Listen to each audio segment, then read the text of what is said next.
Hey folks, Nick Haas here with Guardian Theft Recovery, and since May is once again Motorcycle Awareness Month, I want to do a video for awareness to all my fellow riders.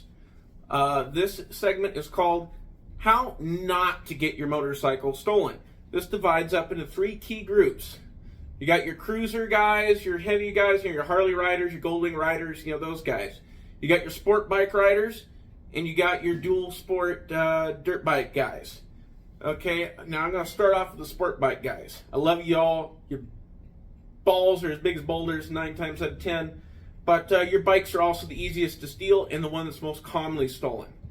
Okay, all you Gixxers, R6ers, etc. Even the Ducati guys are getting their shit ripped off.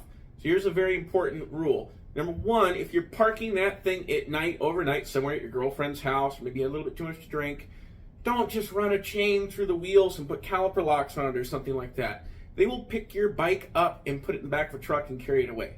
You got to chain it to something, my friends, especially if you're in a major metropolitan area like Seattle, Portland, major cities, etc. You got to actually chain the fucking thing to something, because they will literally just pick your bike up at night, throw it in the back, pick up, take off with it, and remove the anti-theft stuff later, or just strip it where it sits. Two, if you're parking it somewhere during the day, like you're going in to grab lunch, going to grab beer, going to run errands, caliper locks with alarms are going to be your best friends. They're not going to roll the bike away very easily, and the alarm's going to go off and alert people. And for all you sport bike riders who think, well, I lock my fork lock so the bike ain't going anywhere. No. Okay, I've watched guys like Alan Baker, aka Blackbird, in action doing this, and I watched him for a minute to see how he did it before we stopped him. But what they will do is they'll lay your bike over on its side, so the front of the wheel is pointing up, and then they'll jump on your wheel. They will jump up and down, stomping on your wheel, and that's enough force to break the cast aluminum of your fork lock off. That's it. That's all they need to do. And even the cheap little anti-theft stuff that exists in Yamahas and Suzukis, all it is a little capacitor with a ground circuit. Those are very easily bypassed by anybody who knows anything. So locking your fork lock doesn't do a lot. They can bust that in about 30 seconds. Now, it's less likely to happen in broad daylight, but they will do it. Okay, so sport bike riders, chain your shit to stuff. Same goes for you dirt bike dual sport riders. Your bikes are too lightweight. They'll carry them off. You've got to lock them to something. You need to have caliper locks on them with alarms. And for all bike riders, you should have some sort of a GPS lifetime tracking device you can get through Amazon for like 30, 40 bucks. Links to your phone, and you can track it in real time. Dirt bike guys, all you, you KLR and DRZ riders, I think is the abbreviation for the Suzukis. Your shit is the most commonly stolen of the dual sport world. KLR owners, the bikes are super simple, super easy to steal, and they haven't changed a damn thing on them in almost a decade. Be careful, lock your shit up good. Again, chain it to something. Now, to all the bigger cruiser bike guys, your bikes aren't as commonly stolen. One, they're kind of hard to hide. Two, they're big and heavy. Three, a lot of these guys are either high and usually not very good riders and not very experienced with this.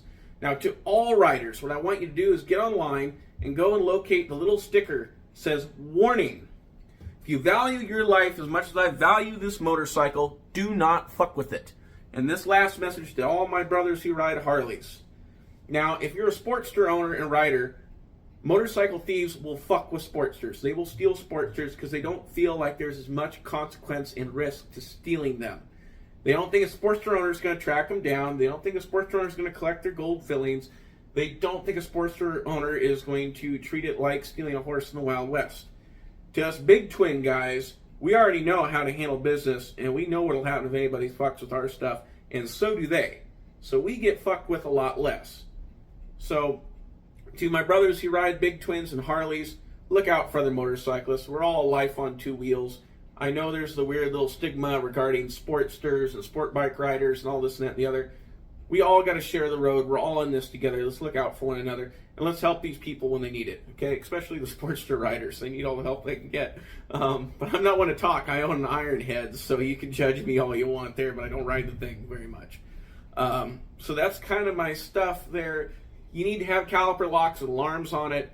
Locking the column lock isn't enough for sport bikes and dirt bikes. You got to actually have extra anti-theft on there. And if you're leaving your bike overnight somewhere, one, don't leave it outside. Two, caliper locks. 3, chain the fucking thing to something if it's light enough 2 guys can pick it up. This is Nick Haas with Guardian Theft Recovery, reminding you to stay righteous, stay safe, and as always, watch your 6.